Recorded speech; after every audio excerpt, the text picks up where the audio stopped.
Hello everyone, बहुत बहुत स्वागत है आप सभी का मेरे चैनल जॉब अलर्ट में। इसके पहले भी मैंने बहुत से वीडियोस अपलोड किए हैं आपके लिए। आपको रेगुलर बेसिस पर कौन कौन सी वैकेंसीज आ रही हैं उसके रिगार्डिंग मैं आपको अपडेट रख रही हूँ। इसके लिए मैंने आपको बोला कि आपको डेली बेसिस पर आपको करंट अफेयर्स प्रोवाइड किए जाएंगे। आप करंट अफेयर्स रोज़ रोज़ पढ़ सकते हैं। इसमें आपके लिए दैनिक प्रश्नोत्तरी होगी और वैकल्पिक प्रश्न होंगे, जिसकी व्याख्या भी होगी, जिसका एक्सप्लेनेशन भी होगा, सारे आंसर्स के बारे में डिटेल्स भी होगी। आप कम ही क्वेश्चंस पढ़िए, बट जितना भी पढ़िए उसे ठीक से पढ़िए, मेरा यही मानना है। तो चलिए आज का देखते हैं। 5 अप्रैल 2022 में के करंट अफेयर्स के डेली डोज में कौन कौन से क्वेश्चंस हैं। आपको अगर रेगुलर अपडेट पानी है, रोज़ अगर आपको ये प्रश्नोत्तरी सॉल्व करनी है, तो इसके लिए आप मेरे चैनल को लाइक और सब्सक्राइब कर सकते हैं। आइए देखते हैं पहला क्वेश्चन क्या है आज की प्रश्नोत्तरी में। तो पहला क्वेश्चन है, किस देश ने 2022 महिला क्रिकेट वर्ल्ड कप के फाइनल में इंग्लैंड को 71 रनों से हराकर 7वीं बार इस खिताब पर कब्जा किया। आपको जैसा कि पता है विमेन वर्ल्ड कप चल रहा है, क्रिकेट का चल रहा था, तो 2022 का अभी हुआ। इंग्लैंड और एक टीम थी जो फाइनल में थे, इंग्लैंड जिसमें हार गया 71 रनों से, और लगातार 7वीं बार इस बार फिर से वो टीम जीती है। तो वो टीम कौन सी है? तो इसका सही आंसर है ऑस्ट्रेलिया। आइए नेक्स्ट क्वेश्चन देखते हैं। किस देश में आर्थिक संकट के बीच कैबिनेट के सभी 26 मंत्रियों ने एक बैठक में सामूहिक रूप से इस्तीफा दे दिया? आपको पता होगा अभी एक देश ऐसा है जहाँ पर आपातकाल घोषित कर दिया गया है। वह देश कौन सा है? और इसी आपातकाल के दौरान 26 मंत्रियों ने एक साथ इस्तीफा दे दिया। आर्थिक संकट चल रहा है, वह देश आर्थिक संकट से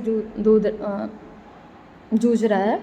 तो चलिए देखते हैं। वहाँ की हालत ये हो गई है कि पानी दूध से भी ज़्यादा महंगा मिल रहा है अभी। तो ये कौन सा देश है? ये है श्रीलंका। आइए नेक्स्ट पर आते हैं। ग्रैमी अवार्ड जीतने वाली पहली पाकिस्तानी महिला गायक निम्नलिखित में से कौन बन गई है? अभी एक गाने के लिए एक सिंगर हैं, पाकिस्तान की हैं, पहली महिला पाकिस्तानी हैं ये, जिन्हें ग्रैमी अवार्ड मिलने जा रहा है। तो इनका नाम क्या है? इनका नाम है अरूज आफ्ताब। ठीक है, इन तीनों क्वेश्चंस के एक्सप्लेनेशंस भी आपको दिए हुए हैं, जैसा कि मैंने आपको बताया।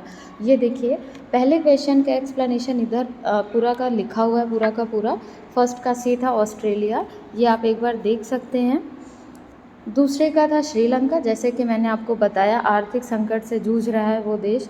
तीसरा है अरूज आफ्ताब, इनका गाना था मोहब्बत। इस गाने के लिए इनको बेस्ट ग्लोबल म्यूज़िक परफॉर्मेंस की कैटेगरी में ये अवार्ड दिया गया है। ठीक है, ये अमेरिका में रहने वाले आफ्ताब, ये कहाँ रहते हैं? अमेरिका में रहते हैं, और इनको बेस्ट न्यू आर्टिस्ट की कैटेगरी में भी नॉमिनेट किया गया था। ठीक है, आइए देखते हैं next question. Next question number 4 है, हाल ही में भारत और किस देश के बीच एक आर्थिक सहयोग और व्यापार समझौते पर हस्ताक्षर किए गए हैं?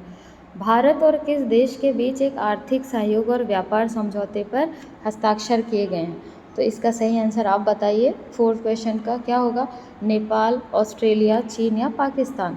भारत और ऐसी कौन सी कंट्री है जिसके बीच में आर्थिक सहयोग और व्यापार समझौते पर एग्रीमेंट हुआ है? तो इसका सही आंसर है ऑस्ट्रेलिया।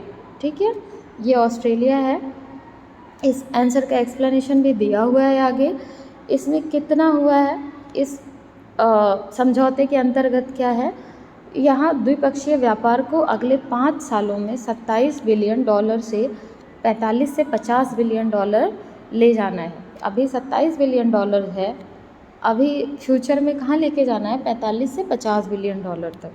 ठीक है, आइए इसके पहले का क्वेश्चन 5वां, कर्नाटक सरकार ने किस अवधि के लिए कर्नाटक नवीकरणीय ऊर्जा नीति को मंजूरी दी है? कर्नाटक अभी बहुत ज़्यादा चर्चा में है। मेरी आपसे रिक्वेस्ट है कि अभी जो भी आप एग्ज़ाम की तैयारी कर रहे हैं आगे, उसमें इस राज्य के बारे में बहुत डिटेल से पढ़ के जाएँ। अभी विनय सामरस्य योजना भी थी, और ये भी आ गया कर्नाटक नवीकरणीय ऊर्जा नीति। तो बहुत सारी यहाँ पर अभी ऐसे घटनाक्रम चल रहे हैं जिसकी वजह से अभी कर्नाटक न्यूज़ में लगातार बना हुआ है। तो चलिए देखते हैं किस अवधि के लिए है नवीकरणीय ऊर्जा नीति। तो ये है 2022 से 27 के लिए। इसके अंतर्गत क्या है? इसके अंतर्गत यह एक नेता के रूप में राज्य की प्रतिष्ठा को बनाए रखने की कोशिश करेगा। इस नीति का लक्ष्य अगले 5 वर्षों में राज्य में 10 गीगावाट नवीकरणीय ऊर्जा उत्पादन क्षमता हासिल करना है। ठीक है, 10 गीगावाट तक। कर्नाटक राज्य में आने वाले कई सालों में कई नवीकरणीय ऊर्जा पार्क भी बनाए जाएंगे इसके अंतर्गत। आइए नेक्स्ट देखते हैं। विश्व ऑटिज्म दिवस, विश्व द वर्ल्ड ऑटिज्म डे निम्नलिखित में से किस दिन मनाया जाता है? बताइए आप। 2 अप्रैल। ठीक है, विश्व ऑटिज्म दिवस 2 अप्रैल को मनाया जाता है। इस दिन को 2007 में संयुक्त राष्ट्र महासभा द्वारा नामित किया गया था, 2 अप्रैल को।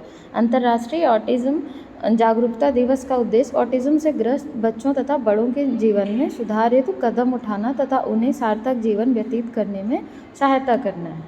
ठीक है, आइए नेक्स्ट क्वेश्चन देखते हैं। भारत और एशिया के सबसे अमीर शख्स निम्नलिखित में से कौन बन गए? अभी ये ऐसे शख्स हैं जो जिन्होंने मुकेश अंबानी जी को भी पीछे कर दिया है, तो वो हैं गौतम अडानी। ठीक है, गौतम अडानी अडानी ग्रुप के चेयरमैन हैं।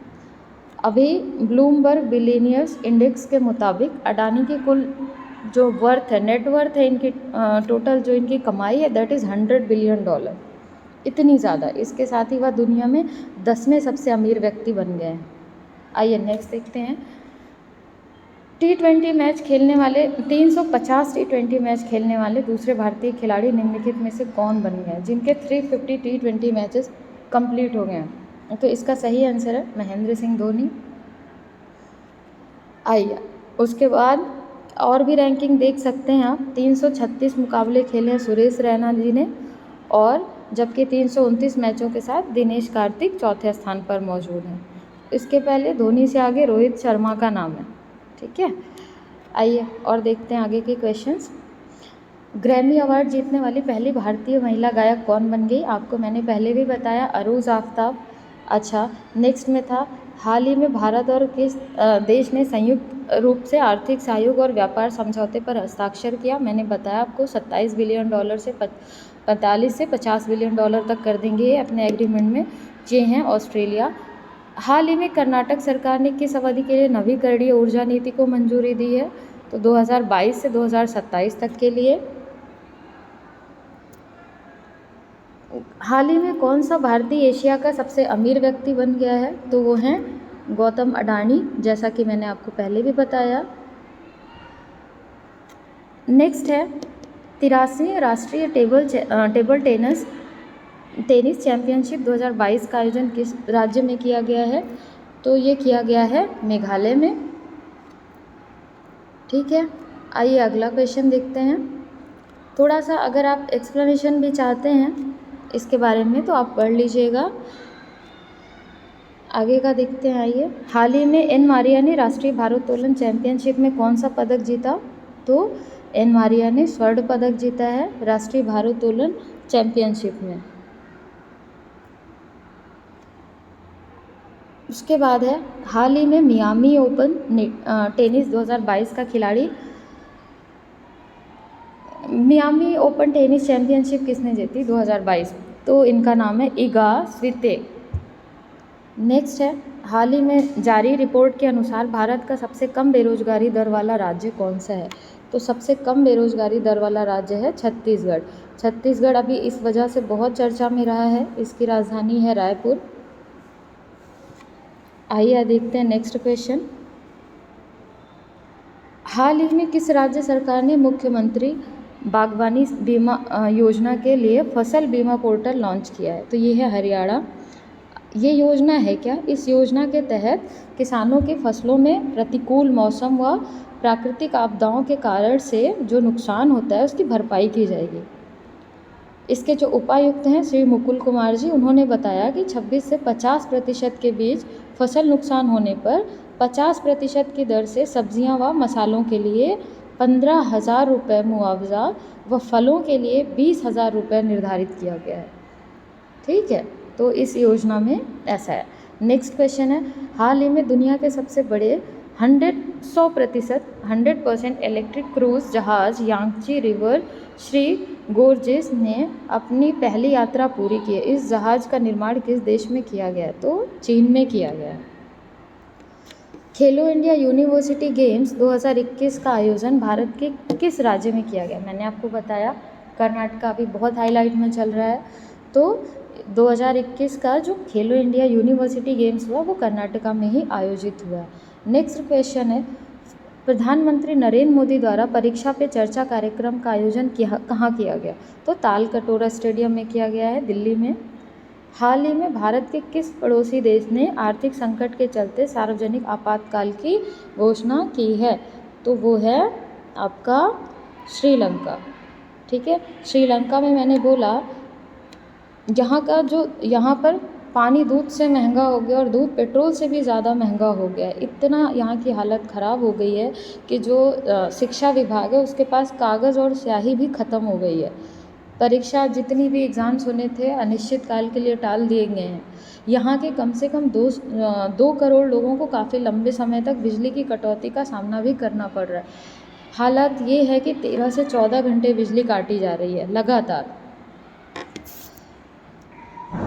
यहाँ की राजधानी की बात करें तो यहाँ की जो विधायी राजधानी है वो है श्री जयवर्धन पुराकोट्टी और जो कार्यकारी और न्यायिक राजधानी है वो है कोलंबो। यहाँ का सबसे बड़ा नगर है कोलंबो। यहाँ की राजभाषा है सिंहली और तमिल। ठीक है, तो यहाँ के जो राष्ट्रपति हैं अभी वो हैं गोतबाया राजपक्षे। तो ये थे श्रीलंका के बारे में डिटेल्स। ये आज का वीडियो था जिसमें मैंने जितना हो सका एक्सप्लेन करने की कोशिश की है। मैं आगे के क्वेश्चंस में और ज़्यादा कोशिश करूँगी कि और अच्छे से एक्सप्लेन कर सकूँ। प्लीज़ आप चैनल को सब्सक्राइब करिए, लाइक करिए, जिससे आपको रेगुलर जीके के बूस्टर डोज मिलते रहें और आप अपनी तैयारी अच्छे से कर सकें। All the very best for your upcoming exams. Thank you so much.